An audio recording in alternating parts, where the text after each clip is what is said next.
بسم اللہ الرحمن الرحیم۔ فقر و فاقہ جو ہے وہ انسان کو کفر تک لے جاتا ہے۔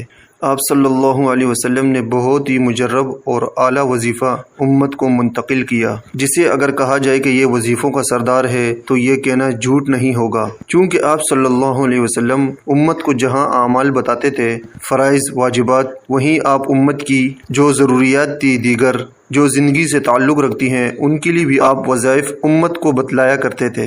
آپ صلی اللہ علیہ وسلم کی بارگاہ میں ایک صحابی آئے اور عرض کرنے لگے، یا رسول اللہ صلی اللہ علیہ وسلم، فقر ہے، فاقہ ہے، غربت ہے اتنی زیادہ کہ میرے گھر سے دولت نے، پیسے نے، غنا نے منہ موڑ لیا ہے۔ اب گھر میں پریشانیاں ہی ہیں، فقر و فاقہ ہی ہے، غربت ہی ہے۔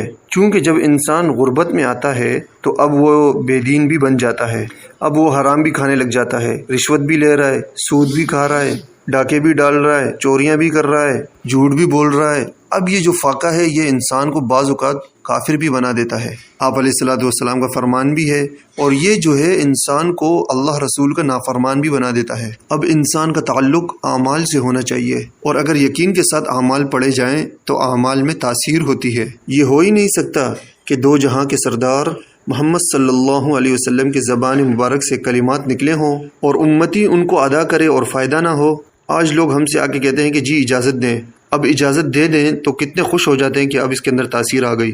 تو امتی ایک انسان جب اجازت دیتا ہے تو اس میں کتنی تاثیر آتی ہے، اور جس کو دو جہانوں کے سردار جو خیر الخلائق ہیں اور جس کی وجہ سے پوری کائنات اللہ پاک نے بنائی، تو آپ کی زبان پہ اللہ تعالیٰ فرماتے ہیں وَمَا يَنطِقُ عَنِ الْهَوَىٰ إِنْ هُوَ إِلَّا وَحْيٌ يُوحَىٰ۔ آپ کی زبان پہ وہی جاری ہوتا ہے جو اللہ چاہتا ہے۔ تو اللہ اپنا کلام جاری کرتا ہے حضور کی زبان پہ، تو حضور علیہ الصلوۃ والسلام کی زبان مبارک سے جو وظیفہ نکلا اس کی تاثیر دائمی ہے، اور اس کی اجازت کی بھی کسی کو ضرورت نہیں، کیونکہ حضور صلی اللہ علیہ وسلم کے ساتھ جس کی نسبت روحانی ہے، جو آپ صلی اللہ علیہ وسلم کو نبی مانتا ہے اور آخری نبی مانتا ہے، وہ حضور صلی اللہ علیہ وسلم کے ہر کلام کا نائب ہے اور اس کا حقدار ہے۔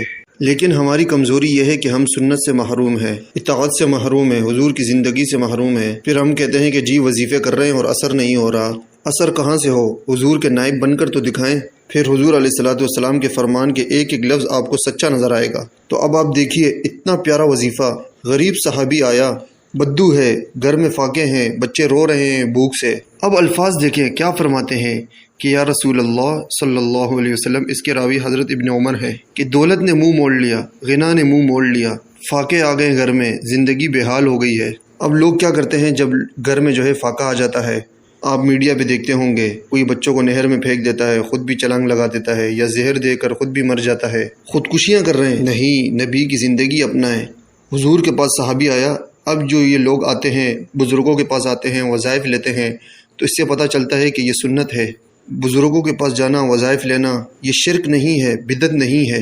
اب صحابی نبی کے پاس آ گیا اور کہا کہ اے اللہ کے رسول، مجھے وظیفہ دے دیں، گھر میں فاقہ آ گیا۔ تو آقا علیہ الصلوۃ والسلام نے فرمایا، تم وہ دعا کیوں نہیں پڑھتے جس کی وجہ سے فرشتے رزق پا رہے ہیں اللہ کا، یعنی ان کی حیات ہے، اس کے اندر زندگی ہے، اس کے اندر مراد اس سے کھانا پینا نہیں ہے، فرشتے ان چیزوں سے پاک ہیں، لیکن فرشتوں کی زندگی وہ ہے، یعنی یہ فرشتے صرف تسبیح کرتے ہیں۔ تو صحابی نے کہا کہ وہ تسبیح کیا ہے؟ تو آپ علیہ الصلوۃ والسلام نے فرمایا، پڑھا کرو یہ سبحان اللہ وبحمدہ سبحان اللہ العظیم وبحمدہ استغفر اللہ۔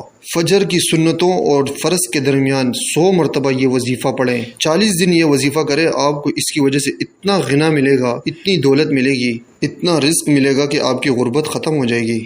وہ وقت اصل ہے فجر کی سنتوں اور فرض کے درمیان۔ لیکن اگر کوئی فجر کے بعد پڑھتا ہے، صبح 10 بجے سے پہلے پڑھ لیتا ہے، تو پھر بھی وہ اس میں شامل ہو جائے گا۔ 100 مرتبہ اس کو پڑھیں، اول آخر 3 مرتبہ درود شریف پڑھ لیں، اور آپ دیکھیں گے کہ آپ کے گھر میں اتنا رزق آئے گا کہ آپ کے گھر سے فاقے ختم ہو جائیں گے۔ کیوں؟ اس لیے کہ حدیث شریف میں آتا ہے کہ وہ صحابی کچھ عرصے کے بعد آئے، تو حضور علیہ الصلوۃ والسلام نے اس سے پوچھا کہ تو وہی ہے نا جس کے گھر میں فاقے تھے؟ تو اس نے کہا، یا رسول اللہ نے غنا دے دیا، اتنا مال دے دیا کہ آپ رکھنے کی جگہ نہیں ہے۔ بینک تو ہوتے نہیں تھے اس زمانے میں کہ کہاں رکھے کہ جو محفوظ ہو جائے۔ تو اس لیے کہ یہ وظیفہ رزق کو کھینچتا ہے، مال کو کھینچتا ہے، چونکہ اس کا تعلق ڈائریکٹ عرش معلیٰ کے ساتھ ہے۔ عرش والے فرشتے جو یہ دعا پڑھتے ہیں، تو جو بندہ یہاں یہ پڑھے گا تو ڈائریکٹ اس کی عرش والے کے ساتھ ایک نسبت قائم ہو جائے گی، اور اس دعا سے رزق اس کے گھر میں وسیع آ جائے گا، لیکن آپ یہ نیت بھی کریں کہ جب مال آیا تو اس میں سے اللہ کی راہ میں بھی دیں گے، یہ نہیں ہے کہ اس کو صرف اپنے پاس ہی رکھیں گے۔ اللہ تبارک و تعالی ہمیں حضور علیہ الصلوۃ والسلام کے اعمال کی توفیق عطا فرمائے۔ اور اس کے ساتھ دوستو یہ نقش بھی آپ نے استعمال کرنا ہے، اسی وظیفے کا، اسی دعا کا یہ نقش ہے، سبحان اللہ و بحمدی، سبحان اللہ العظیم و بحمدی، استغفر اللہ۔ یہ وظیفہ میں خود بھی کرتا ہوں، اس کی بہت زیادہ تاثیر ہے۔ اس کا یہ میں نے نقش تیار کیا ہے، یہ نقش آپ کو کہیں اور نہیں ملے گا بالکل بھی۔ یہ نقش میں نے کافی کوشش کی، کافی میں نے مطالعہ کیا، مجھے آج تک کہیں نہیں ملا، تو یہ نقش میں نے خود تیار کیا ہے۔